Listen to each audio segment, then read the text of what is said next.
श्री स्वामी समर्थ जे जे स्वामी समर्थ स्वामी भक्तांनो, 12 ऑगस्ट रोजी दीप अमावस्या आहे. आता दीप अमावस्याला दीपपूजन हे कसे करावे याचे आहे, तर आपण या व्हिडिओमध्ये पाहणार आहोत. मी सुरेखा, माझ्या चॅनलमध्ये तुम्हा सर्वांचे स्वामीमय स्वागत.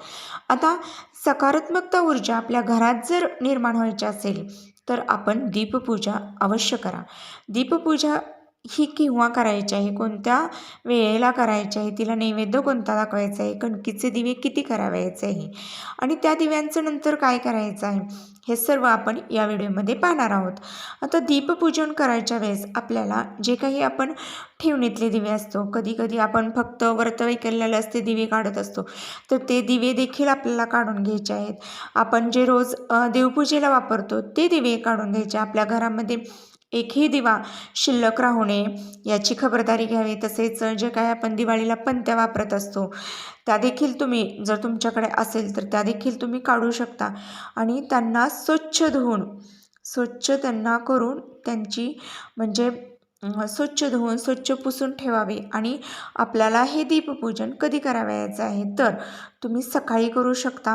सकाळी केलं तर ती दिवसभर तुमची पूजा घरामध्ये राहते आणि सकारात्मकता वातावरण राहतं. तसेच तुम्ही संध्याकाळी सायंकाळच्या वेळेस देखील करू शकता. म्हणजे जसं तुम्हाला वेळ असेल त्या पद्धतीनं तुम्ही ते दीपपूजन करू शकता. आता तुम्हाला ते स्वच्छ पुसून घ्यायचे आहे आणि या दीप अमावस्या दिवशी आपल्याला ज्यावेळेस ह्या दिव्यांची पूजा करावयाची आहे, तर आषाढ महिन्याचा हा शेवटचा दिवस म्हणजेच दीप अमावस्या आणि श्रावण महिना आपल्याला सुरू होत आहे. त्यामुळे दिव्यांची पूजा ही आपल्याला श्रावण महिन्यांच्या स्वागतासाठी देखील आपण ही दिव्यांची पूजा करतो. आता ही जी दीपपूजा आहे किंवा ही दीप अमावस्या आहे ती पितरांसाठी देखील अतिशय चांगली आहे. जर पितृदोष असेल तर तो देखील नाहीसा होतो, पितरांचा आशीर्वाद आपल्या घराला प्राप्त होतो. दीप अमावस्याच्या दिवशी पूजा तुम्ही सकाळी करू शकता किंवा संध्याकाळी करू शकता, असं काही त्यासाठी नियम नाही.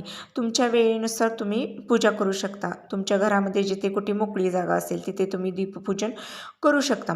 आता दिव्यांची पूजा ही दिवसभर आपल्या घरामध्ये राहते, त्यामुळे तुम्ही सकाळी करा, पण तुमच्या सोयीनुसार तुम्ही संध्याकाळी देखील दिव्याची पूजा ही करू शकता. दीपपूजनाच्या वेळेस आपण जे दिवे स्वच्छ करतो ते दिवे आपल्याला एखाद्या चौरंगावर मांडावयाचे आहे. आपण जे रोज तेल वापरतो ते तेल वापरायचं आहे किंवा तुम्ही तुपाची फुलवात देखील त्या दिव्यांमध्ये ठेवू शकता. तुम्हाला जसं शक्य असेल तसं तुम्ही दिव्यामध्ये तेल आणि फुलवात ठेवा. मग आता हे सर्व केल्यानंतर आपल्याला दिव्याला हळदी कुंकू वाहायचं आहे, फुलं असेल तर फुलं अर्पण करायचं आहे, तसेच धूप दीप लावायचा आहे.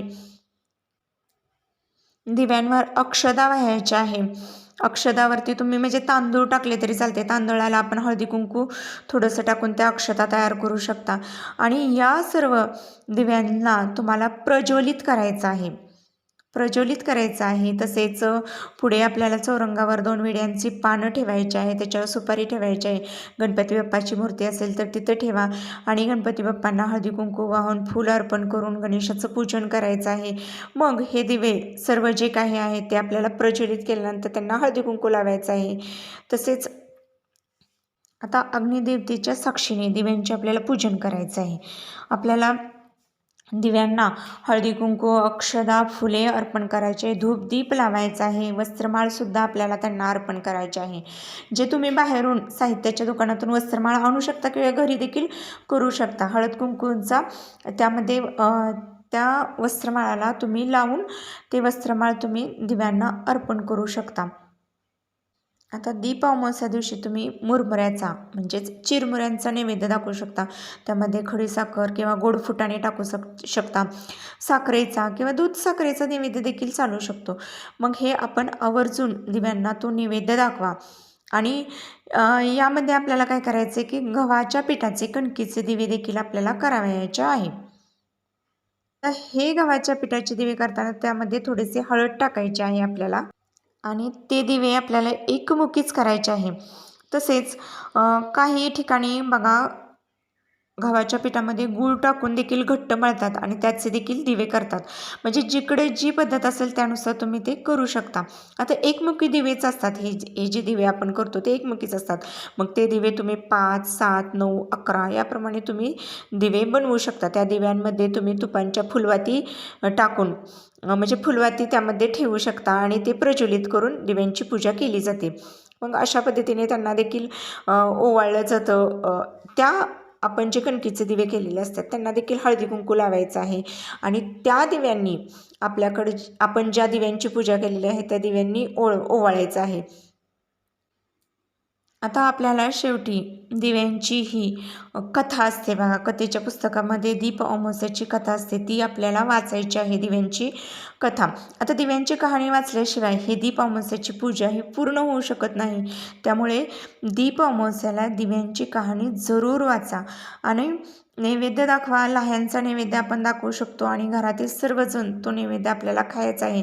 संध्याकाळी दिवे लागण्याची वेळ असते, त्या वेळेला परत दिव्यांमध्ये तेल टाकायचं आहे, तूप टाकायचं आहे आणि ते प्रज्वलित करायचं आहे, हळदी कुंकू वाहायचं आहे, त्यांना धूपदीप दाखवायचा आहे, नमस्कार करावयाचा आहे आणि मग तुमच्या घरातील जे मुलं आहेत त्यांना ओवाळायचं आहे. आता मुलांना ओवाळण्यासाठी या दिवशी कणकेचे 2 दिवे बनवायचे, त्यामध्ये तेल व लांब वात टाकून त्या दिव्यांनी ओवाळायचं असतं. आता बरेच जण असे करतात की तुपाचे दिवे बनवलेले असतात, त्यांनी मुलांना ओवाळतात. पण तुम्ही तुपाच्या दिव्यांनी मुलांना ओवाळायचं नाही आहे, त्यांना फक्त आपण तेलाच्या दिव्यानेच ओवाळू शकतो. आता दुसऱ्या दिवशी आपल्याला काय करायचं आहे, जे आपण कणकीचे दिवे केलेले असतात त्या दिव्यांचं काय करायचं, तर त्यामधील वाती काढून घ्यायच्या आणि जे दिवे असतात ते कणकीचे ते आपण गाईला खाऊ घालू शकता किंवा मग तुम्ही वाहत्या पाण्यात ते सोडू शकता. त्यातील वाती घ्यायच्या आहेत आणि वाती त्या काढून घ्यायच्या सगळ्या. त्या ज्या वाती आहेत आपल्या कणकेच्या दिव्यामधील ज्या वाती आहेत त्या वाती तुम्ही परत एका प्लेटमध्ये घेऊन त्या प्रज्वलित करू शकता आणि एखाद्या झाडाच्या बुंद्याखाली टाका आणि जे कणकेचे दिवे आहेत ते तुम्ही गाईला चारू शकता किंवा वाहत्या पाण्यात आपलं सोडून द्यायचं आहे. आता दीप अमावस्या दिवशी तुम्ही दिव्याची कहाणी नक्की ऐका. दिव्याची कहाणी काय आहे दीप अमावस्याच्या दिवशी, तर असं मानलं जातं की एक राजा होता आणि त्या राजाची जी सून होती ती अगदी दिवे स्वच्छ धुवून त्यांची पूजा करत असते, त्यांना नैवेद्य अर्पण करत असते. मग एक दिवस राणीने गुपचूप अन्न ग्रहण केले आणि त्याच्या राणीला विचारणा करण्यात आली की राणीने ज्यावेळेस राणीला विचारण्यात आलं की तू गुपचूप अन्न ग्रहण केलेलं आहे का, त्यावेळेस ती नाही म्हणाली आणि त्याचा आरोप राणीने उंदरावर टाकला. मग जेव्हा हे समजले तेव्हा त्याने राणीला अद्दल घडवण्यासाठी उंदराने राणीची चोळी रात्री गुपचूप पाहुण्यांच्या अंथरुणामध्ये नेऊन टाकली. त्यामुळे राणीची बदनामी झाली आणि घरातील सर्वांनी राणीवर आरोप केले आणि राणीला हकलून दिले. पुढे एके दिवशी राजा शिकारीवरून येत असताना रात्री गावाबाहेर एका ठिकाणी तो थांबला. त्याला गावातील सर्व दिवे एका झाडावरती बसलेले दिसले आणि सर्व दिवे एकमेकांना घरी काय गोड गोड नैवेद्य भेटला ते सांगत होते, एकमेकांना त्यांची पूजा कशी केली ते सांगत होते. परंतु राजाचा दिवा त्या ठिकाणी म्हणाला की मला नैवेद्य मिळाला नाही, माझी पूजा केली नाही, कारण राणीवर खोटा आरोप आला. आणि दीप अमावस्येला राजा घरी गेला आणि घरी गेल्यानंतर परत सर्व प्रकारची तपासणी केली तर राणी निर्दोष आढळली. त्याने तिची क्षमा मागितली आणि तिला सन्मानाने पुन्हा राज्यात घेतले. राणीने केलेल्या दीपपूजनेमुळे तिच्यावरचं संकट टळलं. राणीला दीप जसा पावला तसा दीप हा सर्वांना दीप अमावस्येची कथा ही जरूर सर्वांनी ऐका आणि अशा पद्धतीने आपल्याला दीपपूजन करावयाचे आहे. तर दीपपूजन तुम्ही अवश्य करा. श्री स्वामी समर्थ. माहिती आवडल्यास नक्की लाईक करा, शेअर करा आणि सबस्क्राईब देखील करा. श्री स्वामी समर्थ.